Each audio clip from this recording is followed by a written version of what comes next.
Class 9th। तो आज हम करने वाले हैं इंट्रोडक्शन टू लीनियर पॉलिनोमियल्स, जो कि है क्लास 9th के मैथ्स के न्यू एनसीईआरटी का चैप्टर नंबर 2।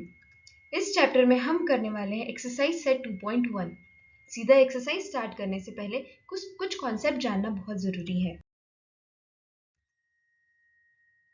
इसे कहते हैं अलजेब्रिक एक्सप्रेशन, जो हमने लास्ट ग्रेड में किया था। आज हम इसे यूज करने वाले हैं एज एन एग्जाम्पल। सबसे पहले 5y to the power 3, y to the power 2, 2y और -1, ये चारों जो है इस एक्सप्रेशन के टर्म्स कहलाती है। फिर 5 और 2 ये जो है वो y के कोफिशिएंट्स है। इस एक्सप्रेशन में -1 जो है वो कांस्टेंट कहलाता है। फिर y जो है वो वेरिएबल है। इस चैप्टर में हम अलजेब्रिक एक्सप्रेशन में यूज करेंगे सिर्फ वन वेरिएबल। फिर ये जो -3 है, y to the power -3, ये हाईएस्ट पावर है और इसे ही हम डिग्री भी कहते हैं। अलजेब्रिक एक्सप्रेशन जिसमें वन वेरिएबल और उसकी पर्टिकुलर पावर हो तो उससे पॉलिनोमियल्स कहते हैं, जो कि इस चैप्टर का नाम भी है। चलो तो अब स्टार्ट करते हैं एक्सरसाइज सेट 2.1। ये है हमारा first question, find the degrees of the following polynomials. सबसे पहला पार्ट, ये जो पॉलिनोमियल है इसमें 2 जो है वो डिग्री है। ये जो पॉलिनोमियल है इसमें 3 जो है वो डिग्री है। अब थर्ड पार्ट करने से पहले ये वाला कॉन्सेप्ट जान लेते हैं। जब x टू द पावर 0 होता है तो उसकी वैल्यू 1 होती है, और जब x टू द पावर 1 होता है तो उसकी वैल्यू x होती है। चलो तो थर्ड पार्ट करते हैं।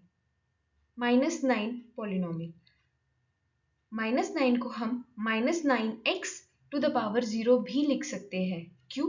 क्योंकि x टू द पावर क्या होता है 1। जब -9 इंटू 1 करेंगे तो आंसर -9 ही होगा, जिससे कि हमारे पॉलिनोमियल की वैल्यू चेंज नहीं हुई। हमें डिग्री भी मिल जाएगी x टू द पावर 0, यानी 0 जो है वो डिग्री है। फोर्थ पार्ट देखो, ये जो z वेरिएबल है, इस वेरिएबल की कोई भी पावर दिख नहीं रही, यानी क्या है 1। 1 जो है वो x की पावर है, तो 1 जो है वो हमारा वेरिएबल डिग्री भी हुई। चलो तो अब करते हैं question number 2। Right the polynomials of degrees 1, 2 and 3। हमें पॉलिनोमियल्स लिखने हैं। सबसे पहले 1 degree, x to the power कुछ भी नहीं यानी 1। Now x to the power 2 है, यानी डिग्री क्या हुई 2। इस पॉलिनोमियल की degree 2। Third x to the power 3, यानी डिग्री 3।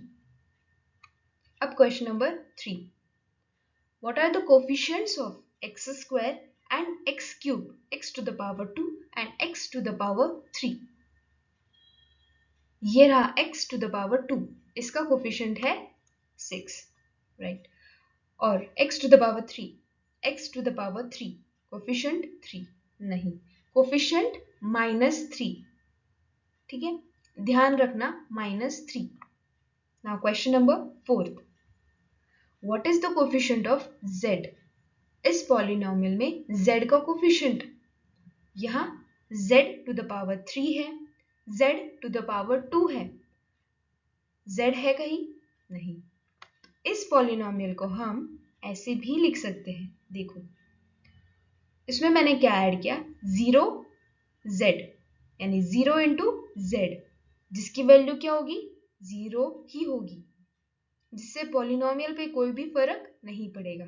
बट हमें को क्वेश्चन में कोफिशिएंट पूछा था z का, तो z हम लाया और z की कोफिशिएंट क्या होगी 0, राइट। तो coefficient of a z is 0। Now question number 5, what is the constant term of the polynomial. ये वाली पॉलिनोमियल का कांस्टेंट टर्म बहुत ही सिंपल है, -10। -10 is the constant term of the polynomial. यहीं पे हमारी एक्सरसाइज खत्म होती है। Thanks for watching my video. अगर आपको ये वीडियो पसंद आए तो लाइक कर देना।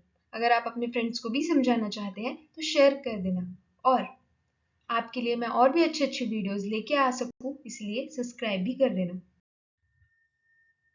नेक्स्ट वीडियो में हम करेंगे exercise set 2.2। So come back to study with Tejal.